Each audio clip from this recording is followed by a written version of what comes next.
and welcome back. We're about to get into the first segment of our show this morning, and as promised before the commercial break, we have with us via Zoom interview Senior Counsel Andrew Marshalleck, and we will be discussing the national response to COVID-19.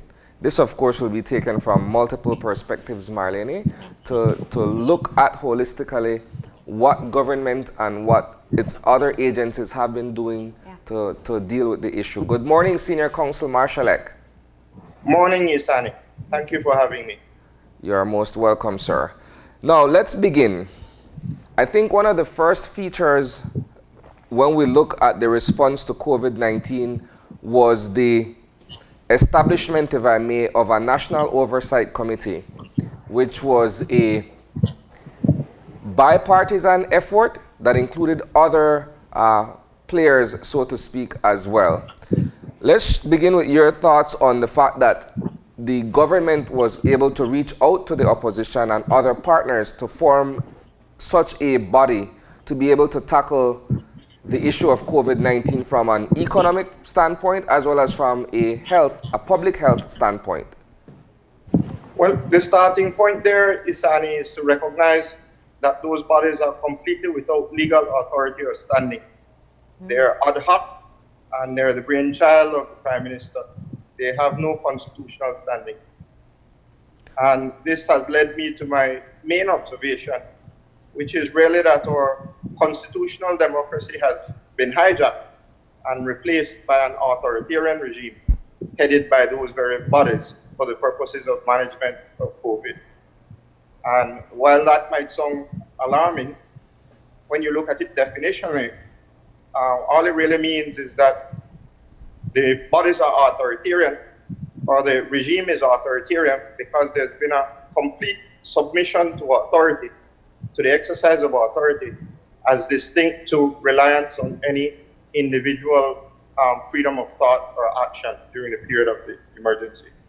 It's also an authoritarian form of government in that you have a small group of elites without constitutional standing exercising powers of government, and they're not accountable to the people.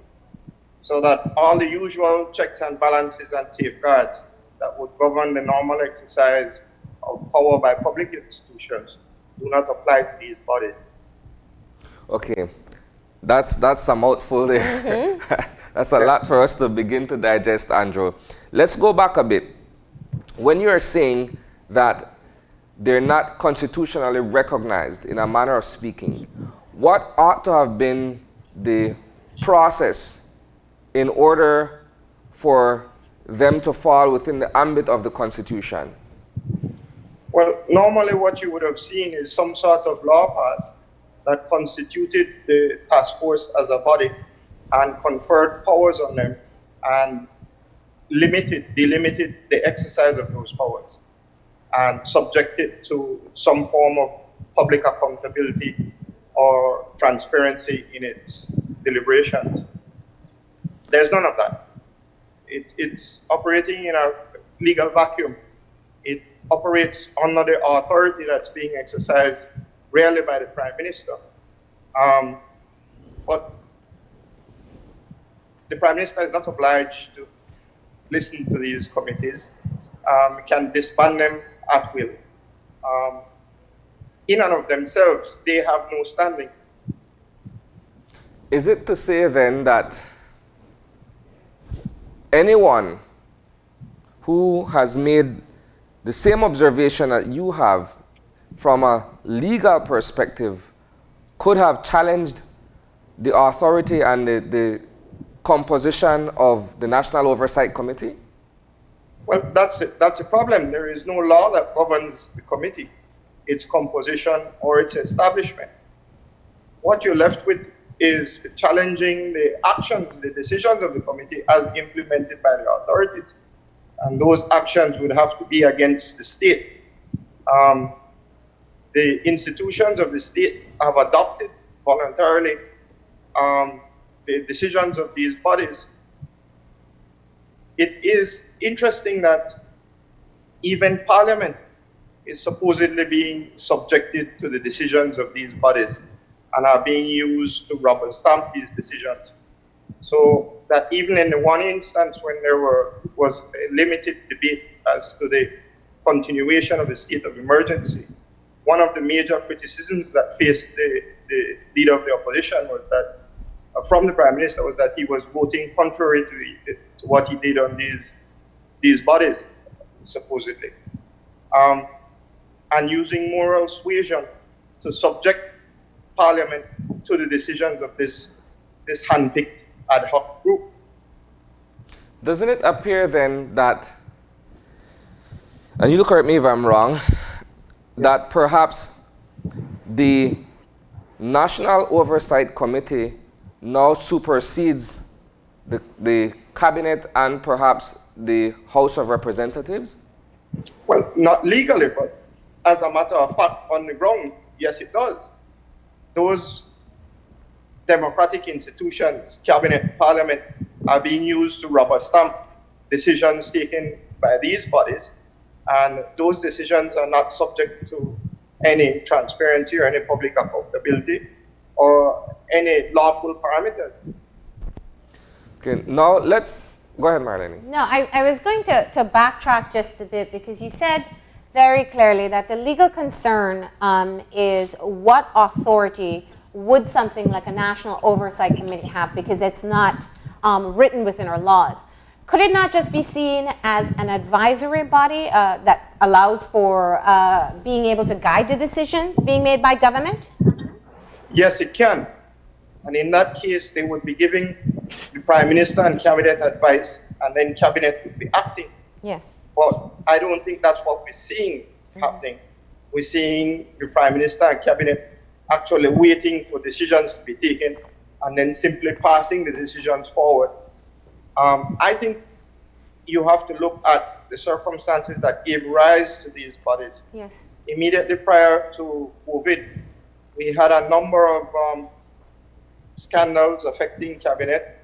We had a number of court decisions, all of which served to undermine confidence in the ability of Cabinet to continue to govern. And what they've done in order to regain some confidence during the period of the emergency is effectively to reconstitute and delegate its authority. But now we see a complete submission to that body and an attempt to cloak all the decisions being taken and all the regulations coming down and all the hardships and consequences of them, to hide behind this body. So it's the National Oversight Committee and the National Task Force that's doing these things. And they're somehow to accept responsibility for it, except they don't really legally exist. It is really Cabinet and the Prime Minister doing these things. But under supposedly the advice of these bodies. Now, we're living in exceptional times, and we can't not bring that into the conversation. When the first statutory instrument was passed, and there have been maybe 10, 20 between March and now, it was a state of emergency exclusively for San Pedro. And from there, we saw the extension, the expansion, and then finally, it was taken to the House of Representatives. What about these statutory instruments being able to effectively allow for the decisions that have been made so far under the state of emergency? Yes. I want to correct one thing you said there, Marlene, in that none of these regulations in the statutory instruments have in fact been put before the House. What was put before the House was whether or not the period of the state of emergency ought to be extended. But none of the regulations themselves that supposedly emanate from the task force has been subjected to any real public scrutiny and analysis as to their efficacy. Where we are, the starting point for that is that the Constitution, Section 18, allows for the Governor General to proclaim a state of emergency. Yes. And he must certify that certain circumstances exist in order for that to be done. And one of them, if you read it, it says and you need to get the language correct. It says a state of war is imminent. Notice the use of the word imminent means it's threatened. It hasn't yet happened, but it's threatened. And the other one is that a public emergency has arisen as a result of the outbreak of infectious disease. Now, I've always questioned whether or not there has been an outbreak of infectious disease in Belize. It seems to me that an outbreak was certainly threatened. It's kind of akin, Marlene, to a hurricane threatening and a hurricane arriving. Hurricane Mitch, for instance, threatened us for days. In the end, it turned away from us and never did really come. I think that we had an outbreak of infectious disease threat. And even if the one positive result was or is enough in according to certain definitions to constitute an outbreak, I think the end of the first wave effectively put an end to that and offers us a reprieve to gather ourselves and to calmly and rationally assess our risk and decide the way forward. I don't think that there was any basis for extending the emergency. I think we're moving away from emergency action now and should probably move away from it. And I think all the easing and relaxation of the regulations reflect the fact that there is no real, there is no outbreak pending. You know, I think one of the perspective, as you shared it, is definitely a legal one in how you interpret what the state of emergency would be used for. However, I think from a health perspective, the argument would be that the restrictions that were put in place did allow for the minimized spread of the virus, and also for us to not see the level of outbreak that we had feared. Yes, I think that would be the argument for many years to come. And I don't question the wisdom of the medical doctors. I'm not a doctor. What I question is the use of emergency regulations or emergency powers to put in force those measures. You see, we didn't need to put in force all the social distancing and limitations on freedom of movement and all of it in the exercise of emergency powers. Those things could have been achieved by way of exercise of powers under the Quarantine Act and by way of exercise of powers under the existing Public Health Act. You see, when you do it that way, you do it fully recognizing and giving effect to all constitutional rights and all constitutional safeguards, instead of declaring an emergency and stepping outside of that framework in order to do what you need to do. Are you challenging then? I think it's time for us to squarely get back within the framework, because COVID isn't going anywhere, and we can't manage the country indefinitely into the future through successive emergencies. Are you challenging then that perhaps our constitutional rights are being impinged on based on these quote-unquote ad hoc decisions? They may or may not. The regulations, when you exercise emergency powers, the regulations can supersede and take away constitutional rights, but only to the extent that they're reasonably justifiable in the face of the threat. I think there will be debate for years to come as to whether or not a lot of these measures were reasonably justifiable in the face of the threat. I noticed that across the Caribbean region and many countries in the world have opted to exercise emergency powers and have passed regulations. The devil lies really in the inconsistencies and the variety of forms these regulations have taken and the results in fact achieved. Even across the Caribbean, you see Barbados, St. Kitts, for instance, have 24-hour state of emergencies. What's to say that you need a 24-hour state of emergency as opposed to a 12-hour state of emergency, like Belize adopted?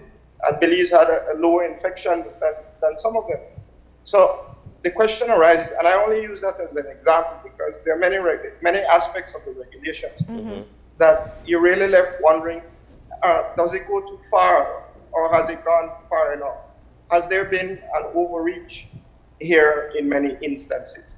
And to the extent that there have been overreaches, it is certainly justiciable. Let me just get a bit of clarification here, because now you introduce something that, so much has changed so quickly we perhaps forget what has happened. But when the first state of emergency was put into place, there was a very quick adjustment that was made. The state of emergency was made under the quarantine authority. No. It was separate. The proclamation of the state of emergency was distinct from the quarantine order. There were two SIs passed. Yeah. Not one. Yeah. And so, because first it was only for San Pedro, then it moved for the entire Correct. country.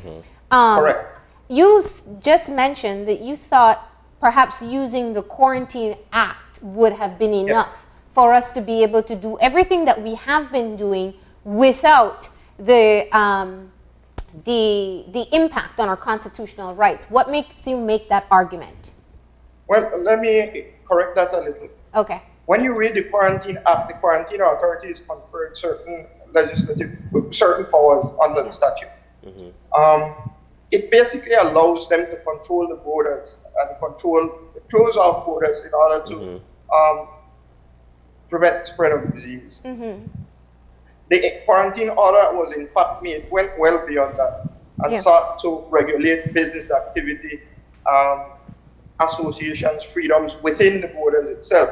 So I think the quarantine orders that were made were really an overreach, and it was in excess of what was really permissible. And I think to some extent it is a recognition of that excess that led to reliance on emergency powers. Now, in addition to the Quarantine Act, there's also a very old Public Health Act, which would have allowed those kinds of restrictions to be made. So it could have been done under the same things could have been achieved by exercising a combination of powers under both acts. Or a new act could simply have been passed to provide for these, everything it needed when time permitted. And I think time does permit for that to be done now. In your legal opinion, in your legal opinion, Andrew, because we're looking at perhaps the first SI being signed that brought into effect the state of emergency, and thereafter we've seen a number of amendments being made as we go along to add and take away, as it were, because indeed the situation is fluid.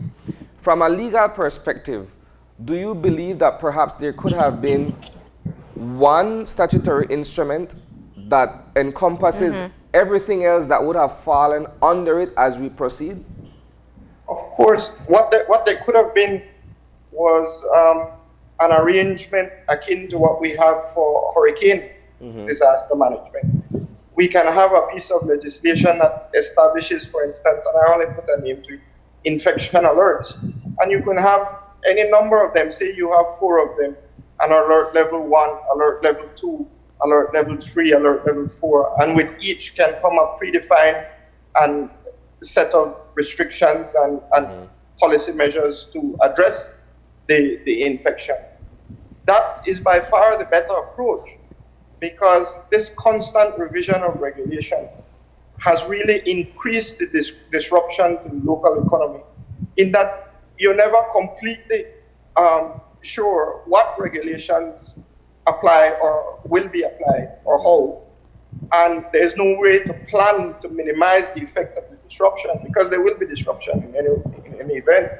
But providing for it in a certain way allows all of us, individuals, businesses, to plan our affairs so that insofar as it's possible, things can function even within the context of fighting a threat such as COVID.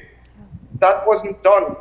And the fluid nature of it, I think, and the multiple changes to it, really is not to be commended as agility in the face of a moving target, but really uncertainty and a lack of planning in how to treat with it.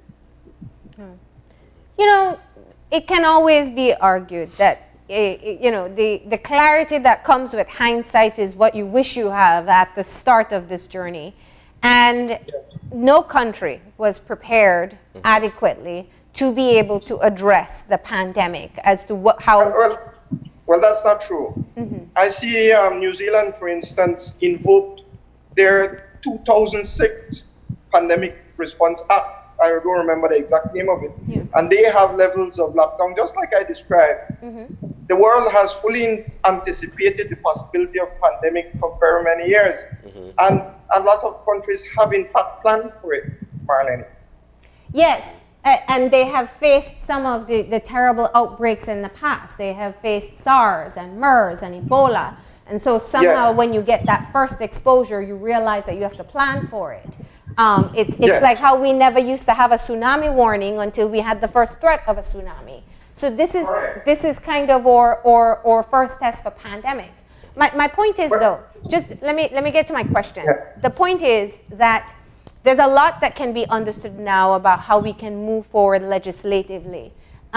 Is your point that we should take this time now, where we have no active cases, where we are, as the Ministry of Health seems to be alluding, between the waves, to get the process more defined? I like what you're saying with hurricane warnings. We know what one flag means, we know what two dots mean, we know exactly what to expect. And the unpredictability over the past month and a half has definitely led to a lot of confusion and frustration. Is that what you're saying? Use this time now. Yes. And my concern is, Marlene, that a lot of what has happened can really be explained by reference to crowd science. For instance, you have a gunshot going off in the public, everybody starts running. People run in every direction. People run because they see other people running. Some run even towards the danger. They learning the science for dealing with that situation is to take a moment of calm, look around you, assess your risk, and then decide how to move forward. Well, the pandemic was the gunshot, and everybody's instinct was to lock up and to keep it away from me, from yourself. I'm not sure the extent to which the exact measures were rationalized or are actually underpinned by science, which has been considered for our unique circumstances, and how much of it was just following what everybody else was doing. I think you can use this moment of the break between waves, and there'll be a second wave, and a third, and a fourth, and a fifth, and a sixth, and however many you want to count into the future until a vaccine is found. But to use this moment of calm to assess Belize's risk and to appropriately provide for it. This successive emergency management and the ad hoc and, to me, almost arbitrary imposition of rules will not work. In fact, the price for those measures and the price of that uncertainty in terms of the economic consequences of them are still to be paid. That price has not yet been fixed, and it will be substantial. Let's segue into that for a second there, because if you're describing the response as ad hoc, then it has perhaps a direct effect on the economic state of affairs of the country, because you're saying that perhaps those decisions are questionable, and therefore, when you look at how it affects our day-to-day ability to conduct business and trade and commerce and what have you, it's directly pegged. Do you believe then that all of this, what we're seeing in terms of the economic situation present, is attributable to some of those decisions that were taken, either in the draconian nature of the decisions, or the fact that perhaps they weren't well thought out before being implemented? Well, it's a combination of things, and it may be all of that plus more. I mean, some of it results from the nature of the pandemic itself and the epidemic of fear and the pandemic of fear that resulted from the threat of the disease, because I think we're dealing with two pandemics. We're dealing with a pandemic of the coronavirus, and we're dealing with a pandemic of fear. And it's hard to distill what really was just rooted in fear and what was rooted in medical science and necessary to address the disease. But even if you take it, say that, and assume for a moment that all of it was required by the medicine, I think it's misplaced to make decisions solely on the basis of medical considerations. I want to draw a distinction here, and it might seem pedantic, but I think what is important and what should have been paramount was the well-being of our people. And yes, the well-being includes good health, but it also has another dimension that's equally important, and that is the access to resources to sustain life, because one is no good without the other.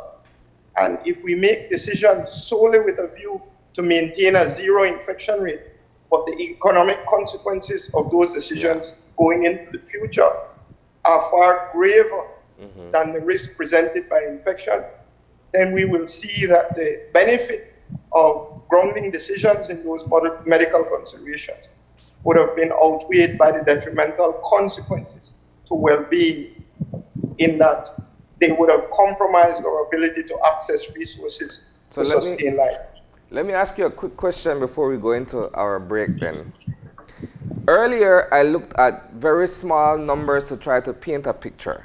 I was saying initially that we had 18 confirmed cases. 2 persons died. The entire country went into a lockdown, borders were shut off, everything. And now we're in the red for almost $450 million, right?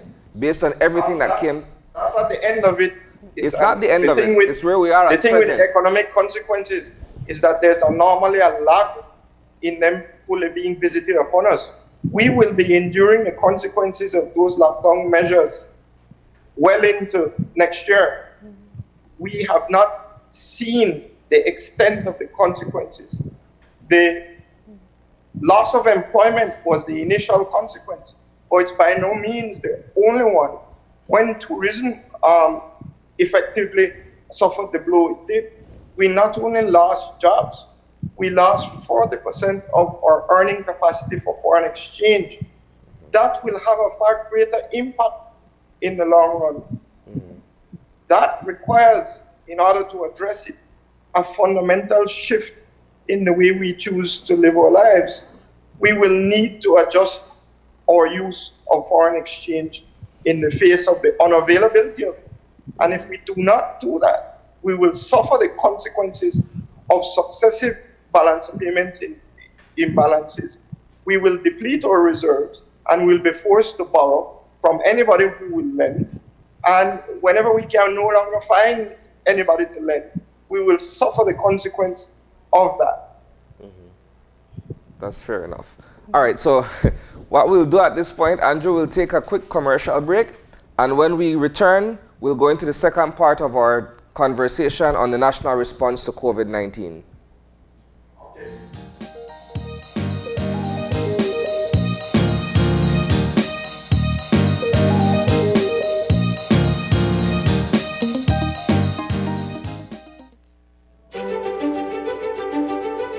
Technology is ubiquitous, and it's transforming how, when, and where we work.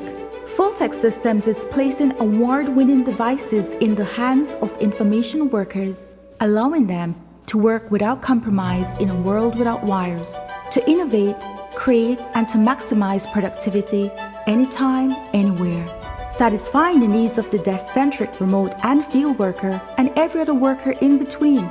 We are providing the industry's best devices to businesses going through the process of digital transformation. Partner with us today to provide the solutions that will allow your employees to work effectively and efficiently to enhance your customers' experience.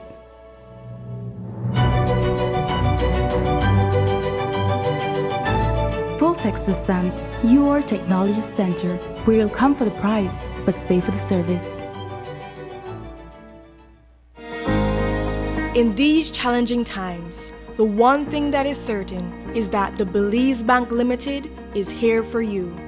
There is nothing more important than your health and safety, and we continue to make every effort to make banking safer for you.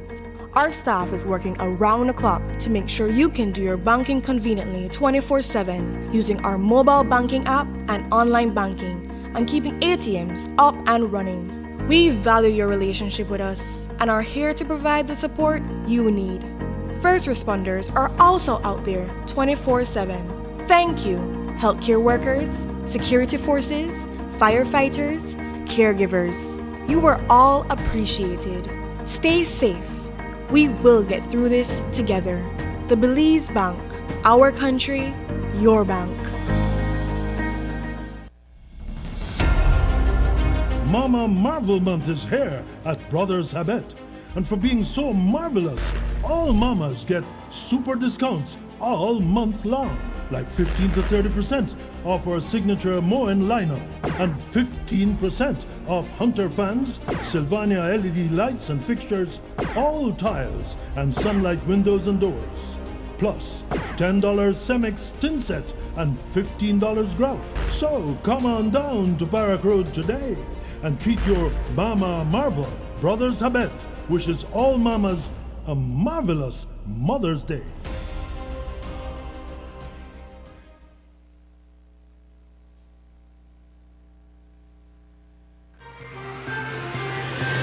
Today's COVID update is brought to you by Fulltech Systems, your technology center, where you'll come for the price but stay for the service.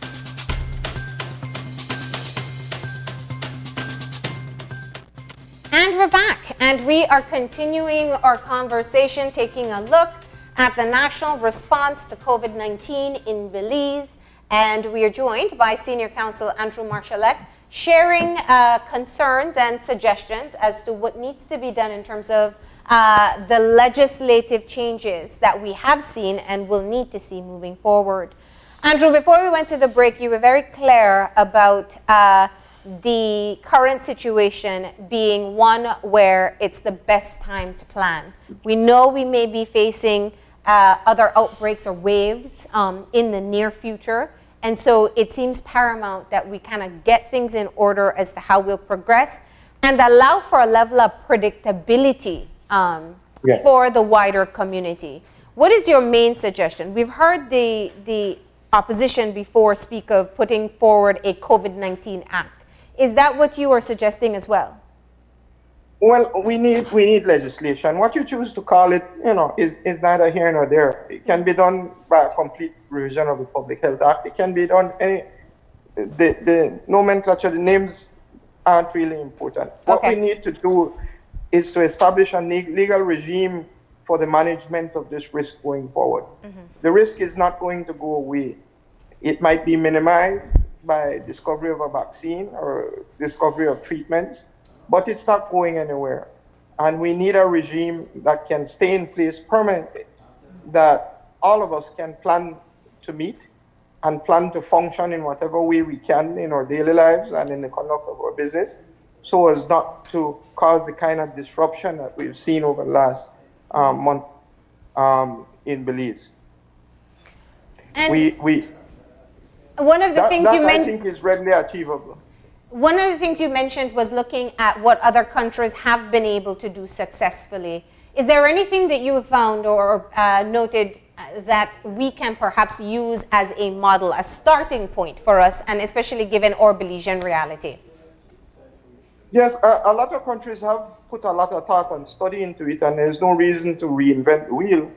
I personally like the notion of different alert levels and a lockdown being imposed gradually and predictably, so that if you have like the hurricanes, the first flag, it might go to the second flag and the third, and you know what each means.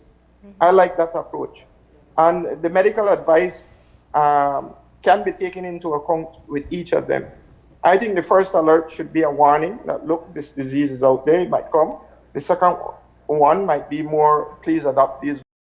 The third might be a combination of voluntary and mandatory. And the fourth might be a complete lockdown. And when we move from 1 to 2, we know what's coming. And it's time to make sure your IT is in order, because you may need to work from home, and to make certain arrangements for things to continue in that environment. That is the kind of thing we need. What we don't need are regulations be changed every week. It throws everybody into a complete loop. Marlene, I can understand. Let's not gloss over that point, because I think some of it was avoidable, and we've kind of had that discussion right here on this show. The level of uncertainty clearly came from the response that we created as the situation unfolded.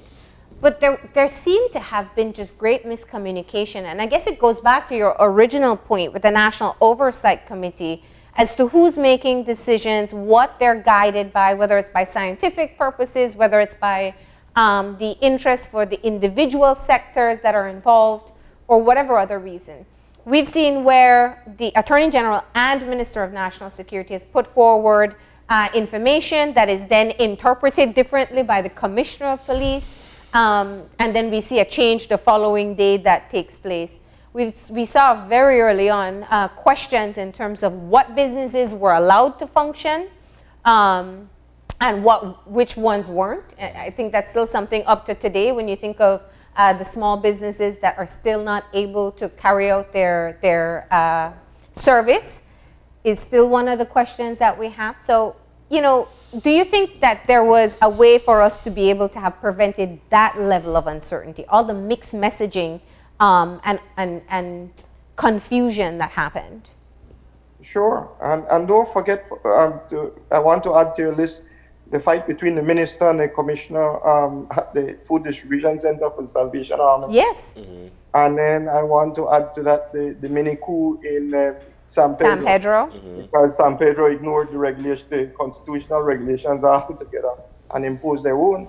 And that is, of course, ripe for suit for anybody who suffered loss. Mm-hmm. It was entirely unlawful. Mm-hmm. So what you had were reflections of authoritarianism, which is just an exercise of authority. The executive passes law, interprets it, and enforces it. Yeah. And there's no oversight of it in any meaningful way. And those are the kinds of confusions that result when you pursue that kind of government. Do you believe that the panic that was created and the fear of the so-called unknown relating to COVID-19 made us all submissive in a way that we never stepped back to understand fully what the implications of some of these decisions were, and we just sort of followed along because it's from some sort of an authority? Yes, and that's why I referred back to crowd science. Yeah. What it was that there was a gunshot in the crowd and everybody ran, and we ran because we saw others running. Mm-hmm. And it's the same thing. What there was pervasive fear, and as a result of all the fear, we started following, looking for somebody to lead us to refuge, to safety, to protect us from the threat of death. Although even the leaders didn't quite know what to do, other than trying to lock us away from it. Let me ask you a question in terms of enforceability, because, you know, a part of very early on when there was the first state of emergency that I'd asked the commissioner was, there's a lot of discretionary power that is given to the police department at this time. Mm-hmm. And we have seen where, you know, today, as I've said before, the interpretation is one thing, the next day the interpretation is another. And so we as citizens, if we move around, it's up to the individual officer that we interact with who makes a choice as to whether or not we are legitimately allowed to move, or many other circumstances so far. How much of the charges that have come out from this are enforceable, especially given the misinformation that we've seen publicly take place? I would think that now that the courts are beginning to open back up, you will see some of those challenges and some of those interpretations and enforcements tested. Well, I would hope so that at least they don't repeat in future, that kind of government doesn't repeat in future. Yeah. I think a lot of it is challengeable. I think certainly in San Pedro, I don't see how anybody would have been charged for breach of those curfew hours that had no lawful basis at all. Mm-hmm. I think even in Belize City and elsewhere, to the extent that a provision in a regulation was not reasonably justifiable, it is not constitutional. and anybody charged for breach of that certainly has recourse to challenge the constitutionality of whatever regulation. That was before it went to the House. Yes, no, that is even now. Even after it's gone to the House. Remember, the regulations didn't go to the House. They still haven't. They can still be challenged on the basis that they were not proportional to the threat that was faced. And that argument, the jury will be out on that for a while. I know that even in the UK, there are challenges. One business owner whose business went bust during the lockdown has sued the government for compensation for loss of his business on the basis that the lockdown wasn't proportional to the threat that was then faced. Those kinds of questions will come up, and I'm sure the answers won't be easy. But I think in all mature democracies, those kinds of tests are warranted. The irony of that situation, though, is that while, yes, there may be someone out there who's willing enough to challenge the system based on what has happened, as the PM has said, you can't force a man who doesn't have money to pay you what you believe is owed to you, right? So if the government itself is at this point broke, then challenging the legality of what may have led to your business going belly up doesn't necessarily mean that the courts will enforce or will force government to have to pay you any form of compensation. Well, it can mean that, but as you know, those kinds of challenges take a long time too, and they take resources to pursue to the highest levels for proper resolution. So that it does require a certain commitment and discipline in order to pursue those types of challenges. And it's for that reason, largely, that you probably won't see a lot of it. But if it's somebody's entire economic existence that's under threat or that has been lost, you might well see that kind of effort coming forward because they really have nothing to lose in any event. They've already lost it. I think, though, that those questions should loom and society should consider them because following blindly any authoritarian or other regime never leads to a good place. We need to be critical, we need to think for ourselves, and we need to assess risk for ourselves. That's the basis of our constitutional democracy. And we shouldn't relinquish it very easily. Let's continue with this conversation of law enforcement within the context of the national response. As Marlene mentioned earlier, a great deal of power and discretion was conferred on the department as a result of the existing state of affairs.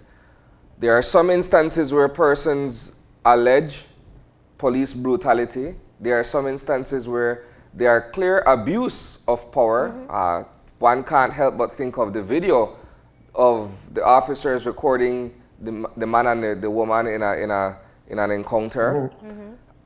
My question is, on the other hand, one can argue, well, the state of emergency has seen or has allowed for a considerable decrease in violent crimes. Is that also safe to say? Because when you look at the month of April, for instance, the murder rate has been down considerably. Yeah. One can attribute it to the state of emergency.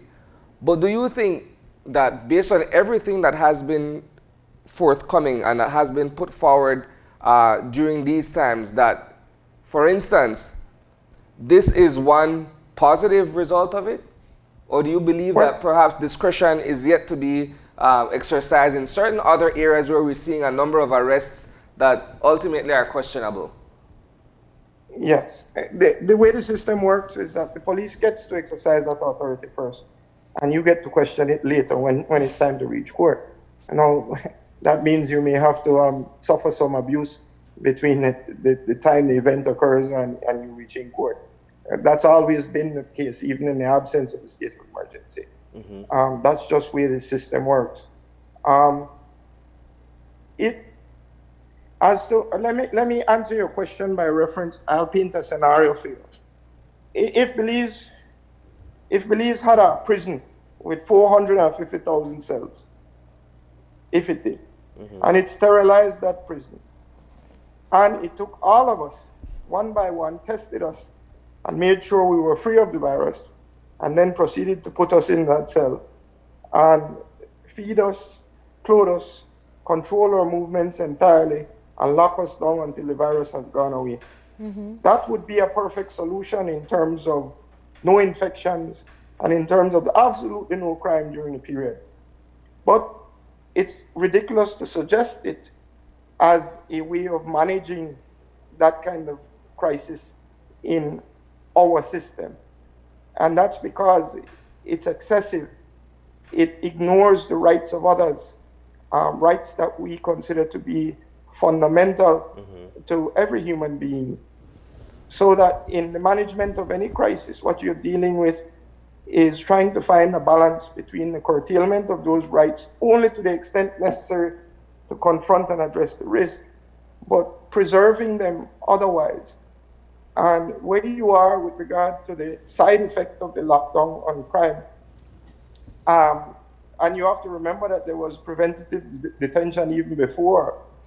There was some state of emergency declared in certain neighborhoods, and a lot of gang members were locked up. The trouble with that approach is that it may well be too heavy-handed, and it may be that the rights of persons are being infringed in achieving that result. And we don't want to achieve results in that fashion. Fair enough.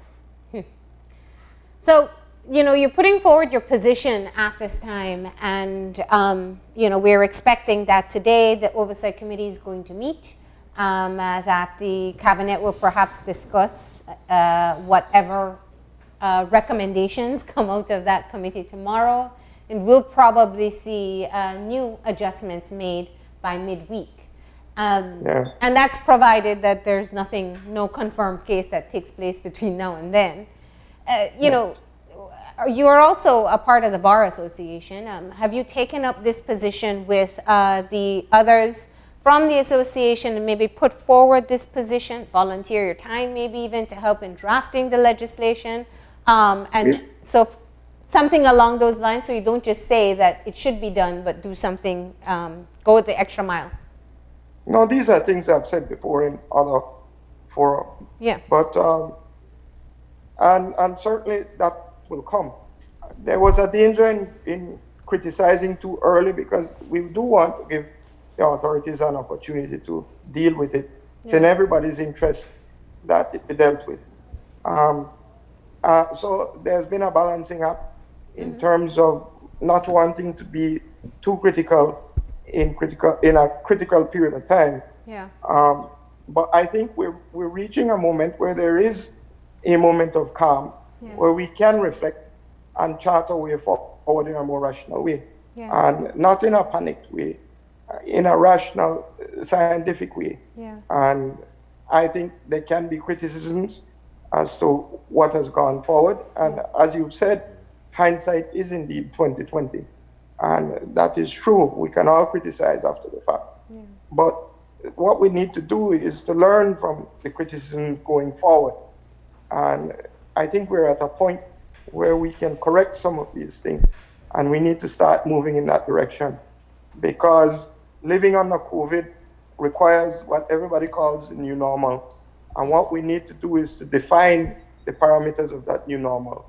And we need to do it in the way that we normally do it, through debates in Parliament, a full fleshing of the proposals, and an enactment of them by way of law.